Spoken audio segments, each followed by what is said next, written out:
ये आकाशवाणी है। प्रस्तुत है कार्यक्रम सुर्खियों में। इसके अंतर्गत आज सुनिए, सही और सटीक प्रसारण के लिए सूचना और प्रसारण मंत्रालय के दिशा निर्देश पर चर्चा। इसमें भाग ले रहे हैं राजनीतिक विश्लेषक अमिताभ सिन्हा और पत्रकार संतोष पाठक। अमिताभ जी, सबसे पहला सवाल तो यही बनता है कि आखिर केंद्रीय सूचना एवं प्रसारण मंत्रालय को इस तरह की नसीहत जारी करने की जरूरत क्यों पड़ी प्राइवेट न्यूज चैनलों को?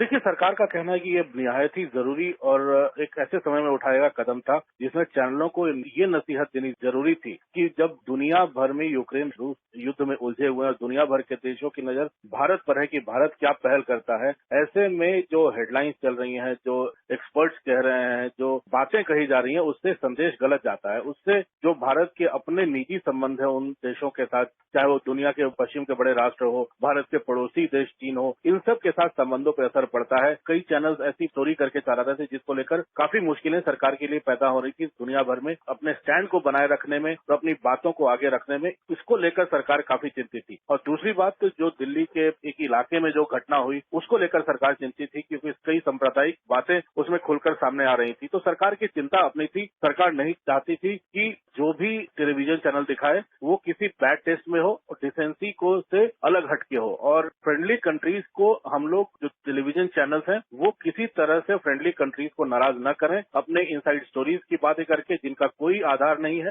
इसलिए सरकार को ये नसीहत जारी करनी पड़ी है ताकि चैनल उन सरकार के एडवाइजरी को ध्यान में रखते हुए आगे अपने टेलीकास्ट पर ध्यान रखें। देखिए, बिल्कुल अमिताभ जी, ये बिल्कुल सही है कि मंत्रालय ने जो केबल टेलीविजन नेटवर्क विनियमन अधिनियम 1995 की धारा 20 है, इसका पालन करने का आह्वान तमाम न्यूज चैनलों से किया है। एक बड़ी बात जो निकल के आ रही है कि ये भारत बदलता हुआ भारत है। हमने देखा कि किस तरह से यूक्रेन और रूस की लड़ाई के बीच भारत सरकार ने युद्ध विराम किया। प्रधानमंत्री नरेंद्र मोदी ने स्वयं पहल करते हुए बात की। दोनों ही देश भारत की बात सुन रहे हैं। दुनिया के तमाम बड़े देश, चाहे वो अमेरिका हो चाहे ब्रिटेन हो, वो ये मान रहे हैं कि भारत के हस्तक्षेप का असर पड़ेगा। सदन के पटल पर विदेश मंत्री एस जयशंकर ये कह चुके हैं कि भारत की नीति सिर्फ एक है और वो शांति की नीति है। ऐसे माहौल में कुछ टीवी न्यूज चैनलों पे जिस तरह के प्रोग्राम चले, जिस तरह की बातें कही गई, खासतौर से जिस तरह के हेडलाइन चलाए गए, वो कहीं न कहीं आपको लगता है अपने आप में भारत जैसे देश के लिए कहीं न कहीं संकट की स्थिति थी, जिसे देखते हुए सरकार को ये नसीहत जारी करनी पड़ी?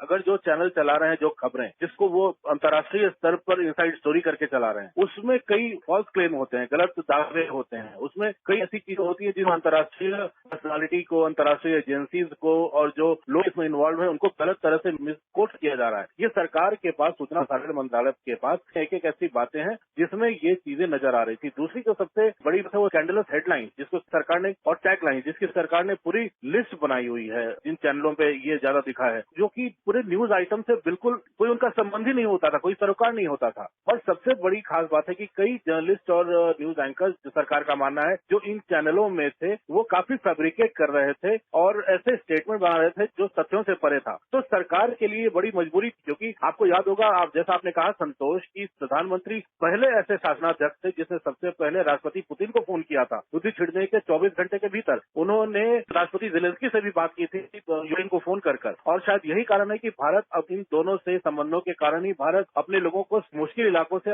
वापस लाने में सफल हो सका था। लेकिन इस बीच अगर ऐसी हेडलाइन चले, ऐसी खबरें चली जो तथ्यों से परे हो और भारत के संबंधों पर असर डाले, ये बातें सरकार को नागवार गुजर रही थी और यही कारण है कि सरकार को ये एडवाइजरी और नसीहत जारी करनी पड़ी। अमिताभ जी, बिल्कुल, सरकार ने बाकायदा जो एडवाइजरी जारी की है, जो नसीहत जारी की है, उसमें लिखा है कि यूक्रेन रूस संघर्ष पर रिपोर्टिंग के मामले में मंत्रालय ने पाया है कि चैनल निंदनीय सुर्खियां बना रहे हैं और पत्रकारों ने निराधार दावे किए हैं और दर्शकों को उकसाने के लिए अतिशयोक्ति का इस्तेमाल किया है। यहाँ जो सवाल उठता है अमिताभ जी, हमारे श्रोताओं के लिए खासतौर से, कि कुछ टीवी चैनल जो ऐसा कर रहे हैं, आखिर क्यों वो प्रेरित हो रहे हैं ऐसा करने के लिए? और देखिए, अब सीधे सीधे चैनल्स की तो टीआरपी की एक होड़ होती है, दौड़ होती है, उसका असर हो सकता है। लेकिन एक वॉर कवरेज, एक जिसको कहते हैं, सारे चैनल्स के रिपोर्टर्स यूक्रेन में थे, तो एक जो वॉर की जो स्थितियां होती हैं वो काफी देश की जनता को पसंद आती हैं और जिसके कारण टीआरपी पर असर पड़ता है। तो मुझे लगता है एक टीआरपी का असर होता है। और दूसरा, एक सबसे बड़ी बात है कि सरकार हस्तक्षेप बहुत नहीं करना चाहती है। जो टेलीविजन चैनल चल रहे हैं, सरकार लोकतांत्रिक तरीके से चलना चाहती है, बिना हस्तक्षेप किए हुए चलना चाहती है। वो चाहती है कि सिर्फ रेगुलेशन से ही चैनल चले तो ज्यादा बेहतर होगा। इसलिए नेशनल ब्रॉडकास्टर्स एसोसिएशन है, रीडर्स गिल्ड है, तमाम चीजें हैं और टेलीविजन चैनल्स को छोड़ा हुआ है कि आप अपने सेल्फ रेगुलेट करें, आपस में बात करें और जो जहां पे जो दायरा है और जो लकीर खींची है उससे आगे ना निकलें। ये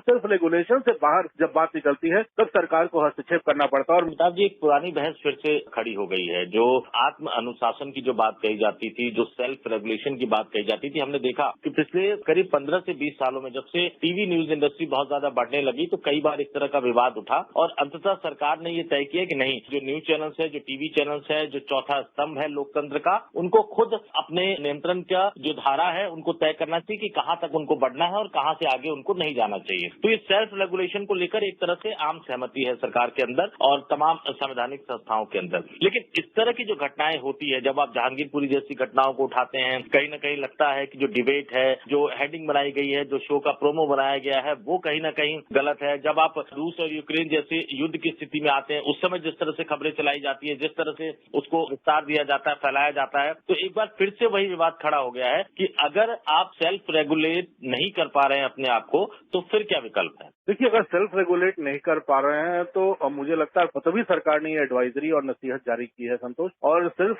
कहीं ना कहीं मुझे एक लगता है कि टीआरपी की होड़ में ये गड़बड़ हो जाती है, पहली बात। और दूसरा कि एक जो भी फील्ड में जो रिपोर्टिंग कर रहे हैं, चाहे एंकर जो यहाँ है, उनको भी कम से कम इसका ध्यान रखना चाहिए कि हमें ऐसी कोई चीजें न निकले जो कि लोगों की भावनाओं को ठेस पहुंचाए। क्योंकि जहां ज्यादा कंप्लेंट्स आएंगी सरकार के पास कि इससे धार्मिक उन्माद बढ़ रहा है या फिर अंतर्राष्ट्रीय संबंधों पर असर पड़ रहा है, लोग बेसरकार की बातें कर रहे हैं, तो सरकार को हस्तक्षेप करना पड़ता है। और मुझे लगता है सिर्फ रेगुलेशन की एक गाइडलाइन है जो पिछले कई दशकों से जो चली आ रही है संतोष, मुझे लगता है उसने काफी हद तक काबू में रखा है। लेकिन जब काबू में नहीं रहते हो तब सरकार को हस्तक्षेप करना पड़ता है। जब इस तरह की एडवाइजरी जारी होती है तो फिर कई तरह के सवाल उठते हैं। हम अपने श्रोताओं के लिए चाहेंगे कि आप एक आम भाषा में समझाएं कि अब जब इस तरह की नसीहत जारी हो गई है तो अब न्यूज चैनल्स का दायित्व क्या बनता है और सरकार किस तरह से आगे उन पर निगरानी रखेगी? देखिए, एक तो सरकार का मॉनिटरिंग सिस्टम तो लगातार चल रहा है। अगर सरकार के पास एक एक डिटेल्स है कि किस चैनल ने कौन सी वीडियो क्लिप दिखाई, सरकार के पास ये भी डिटेल है कि किस चैनल ने क्या हेडलाइन दिखाई, इसका मतलब है दिल्ली में अमन के दुश्मन कौन, ऐसी हेडलाइन सरकार ने एडवाइजरी में बताया है। उसकी तारीख बताई है, चैनल का नाम नहीं बताया है। बड़ी साजिश दंगे वाली,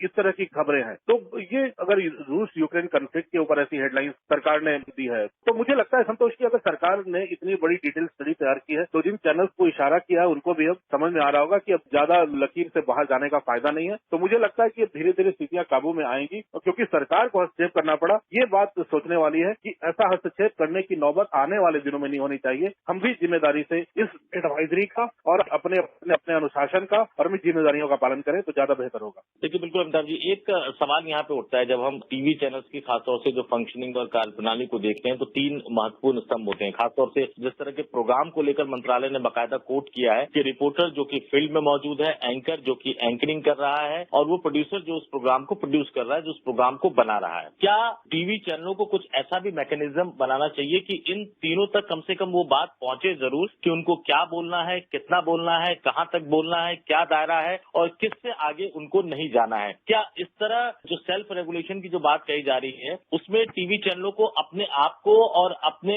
एम्प्लॉय कर्मचारियों को और पत्रकारों को इस बारे में ब्रीफ करना चाहिए, समझाना चाहिए? अगर इस तरह का कोई उपाय किया जाए तो ज्यादा बेटर रहेगा ताकि सरकार को इस तरह की नसीहतें जारी न करनी पड़े। देखिए, इतने सालों से देखने के बाद संतोष, मैं इतना ही कह सकता हूँ कि एक जो सेल्फ डिसिप्लिन होती है वो हर जगह होती है। हर जगह हर जो न्यूज से जुड़ा हुआ स्टाफ है उसे मालूम रहता है जहाँ वो काम कर रहा है उसकी सीमाएं क्या है, किस हद तक उसे जाना है, कितना उल्लंघन वो नहीं कर सकता, ये हर कोई जानता है और उन्हें ब्रीफ भी उनके सीनियर्स कर चुके होते हैं। तो ये चीजें हैं जो सेल्फ रेगुलेशन को काफी हद तक आगे बढ़ाती रही हैं अब तक। और मुझे लगता है यही चीजें अब स्ट्रिक्टली अब सीनियर्स को भी इन्फोर्स करना पड़ेगा, जो टेलीविजन में वरिष्ठ लोग काम कर रहे हैं, कि ऐसी चीजें न चलें, ऐसी चीजें न हो जिससे सरकार को हस्तक्षेप करना पड़े और देश की संप्रभुता, देश के जो संबंध है दूसरे देशों के साथ और देश के अंदर जो घटनाएं हैं वो ज्यादा न भड़के, ये हमें भी सुनिश्चित करना है क्योंकि टेलीविजन एक बहुत बड़ा माध्यम बन चुका है। बिल्कुल अमिताभ जी, इस महत्वपूर्ण चर्चा में हमारे साथ शामिल होने के लिए आपका बहुत बहुत धन्यवाद। धन्यवाद संतोष।